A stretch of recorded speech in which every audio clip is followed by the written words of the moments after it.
I'm here today to talk to you about the structured education programme for patients with type 2 diabetes.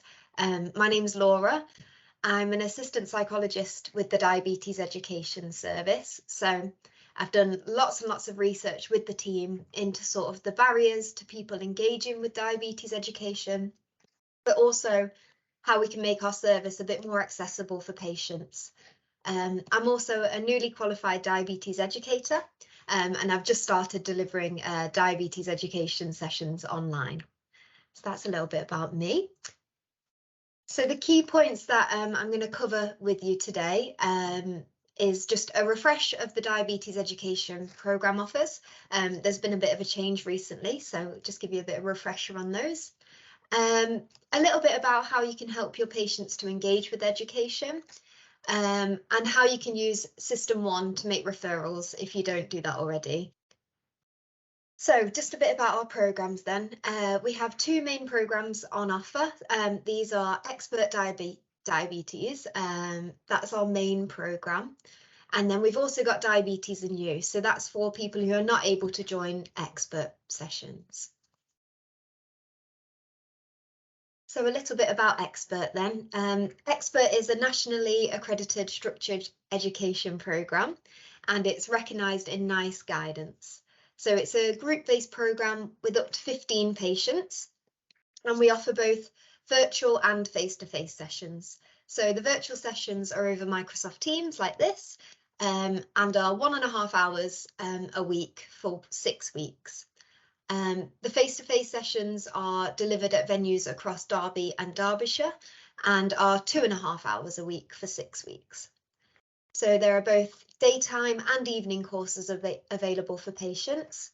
And the sessions cover loads of different topics, including medication, carbohydrate awareness, weight management, and long-term complications. And then I guess the most important part is that it's all underpinned by these behaviour change strategies and goal setting. And we also signpost and refer to local weight management and lifestyle support services as well at the end of the 6 weeks. So a bit about Diabetes and You then. This is our option for patients with limited time availability. So it's a half-day group session. It's delivered face-to-face at a local venue, and it's led by a Diabetes and You nurse educator. So it briefly covers the impact of being diagnosed, how food affects diabetes, healthy eating, medication, the positive effects of moving more, and planning your diabetes care longer term. So a bit about accessibility. We've been working on making the Diabetes Education Service as accessible as possible for patients.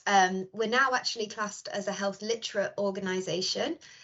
So we've been adapting our leaflets, our letters, and just our general processes.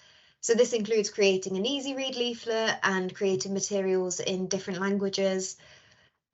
We've also been working lots on our new website, which has got loads of information and resources on there for patients. So we hope the patients will sort of continue to use this even after their time with the service. We have translation services available, and we've recently started doing expert sessions for specific populations, particularly South Asian communities. And then this leaflet that you can see here is one of our newer leaflets that we've developed. And that's available on our website for you. That's where you'll find the most up-to-date version. So what are the benefits of diabetes education for your patients? Although I'm sure you probably know what they are. So we found that people who go on our courses often feel more confident about managing their diabetes, making healthier food choices, looking after themselves, and they really enjoyed meeting other people with diabetes. So from the research that we carried out with the team, we found that 90% of our patients who start one of the courses go on to complete it. And then these are some of the quotes at the side, which I quite like to share. They're from people who've finished one of our programmes. So it might be quite useful to use some of these quotes when talking to your patients about diabetes education at referral. And then thinking about the impact on your practice then, our research found that 65% of patients who were referred to diabetes education didn't actually attend the sessions. So I'm sure we all know that attending diabetes education is sort of crucial for self-management of diabetes. In fact, 80% of the cost of diabetes is in treating the complications, which could be prevented through self-management. And there's really strong evidence to suggest that people who complete a diabetes education course get better blood glucose control and feel more confident in managing their diabetes.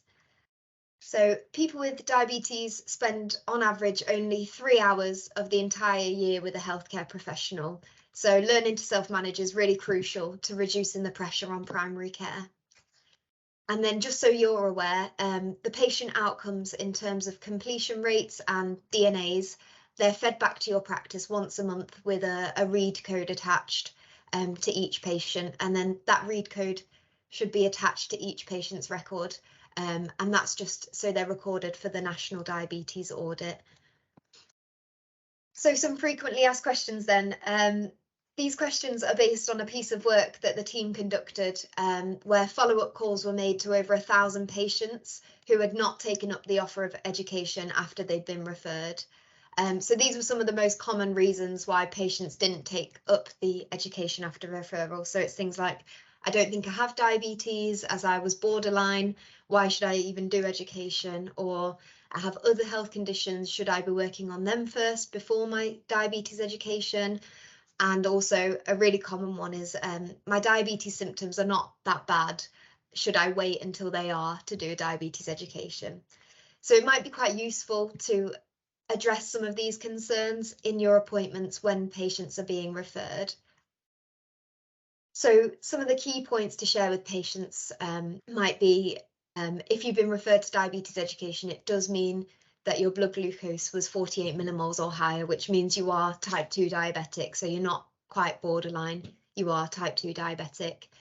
And explaining that by going to the education, you can begin to make changes that help your health, including helping other health conditions. And it's really important to start making changes as soon as possible. So there's a quote there that says, starting education is just as important as taking your medication. So we feel that it's really, really important to have a conversation about education at referral.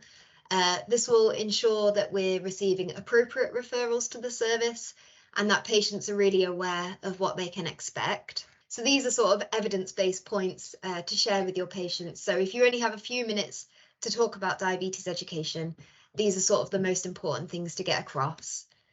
And our research has sort of shown that without these explanations, people might not actually engage with education. They also take into account health literacy. We know that it's really important to convey the information at a level that all of your patients are going to understand. And then you'll find more of these frequently asked questions and their answers on our website if you're interested.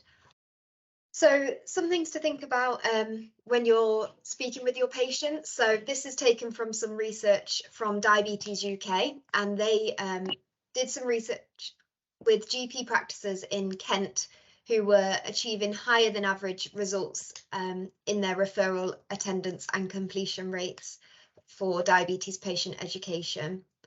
So thinking about perhaps avoiding the term education, I think we're all aware that this could create an image or a sense of a classroom for many people with diabetes, and that could be quite a negative reaction for some people. So perhaps saying something like learning to manage or control your diabetes might help patients to respond a little bit better. Using the leaflet as a prompt for your discussion rather than just giving it to the patient to read in their own time. Being upfront about your own time limitations to support those diabetes, sort of expressing that the course goes into the real depth of getting on top of your diabetes that perhaps you might not have the time to do, and explaining that the course is run by experts in helping people with diabetes. Using stories about patients who have benefited from attending. So, for example, they got their bloods back on track, or they felt more confident in managing their diabetes, or they could meet other people that they could share experiences with and make new friends to support them on their diabetes journey. and that they might even have some fun in the session. But also acknowledging that you understand that being told that you have diabetes can create quite a lot of anxiety, and that you know that they might be scared. So sort of explaining that the course will really help them to get all the knowledge they need to keep on top of their diabetes and to keep living well. And sort of explaining that if they do go along to the session, they can just sit and listen, and they don't need to talk. And that might reduce fears for lots of patients. And then finally, some people might not even be ready to attend diabetes educations or even accept the fact that they've been diagnosed. So they might not be ready to attend in the first couple of weeks or months, but it might be worth checking in with them at their next appointment and just letting them know that the offer of education is always there for them to take up at any point. So the next little bit then is about the referral criteria and System 1 referrals. So the services for patients living in Derbyshire or Derby City with a new or long-term diagnosis of type 2 diabetes. So we're looking to really streamline our referral system, and we've been requesting that referrals are sent through System 1 now. We also ask that sharing permissions are in place with the Diabetes Education Unit to allow that patient health data to be pulled across into our system, because we then send this information out to patients before they start education. And if you're not quite sure how to do that, you can give us a call and we'll get you sorted out on that. So finally then, the key things to take away is that the Diabetes Education Service have a number of programmes to suit patients. Attending diabetes education will benefit not only the patients themselves, but also your practice. It's really important to highlight the benefit of education to your patients at referral, and referrals can be made electronically through System 1.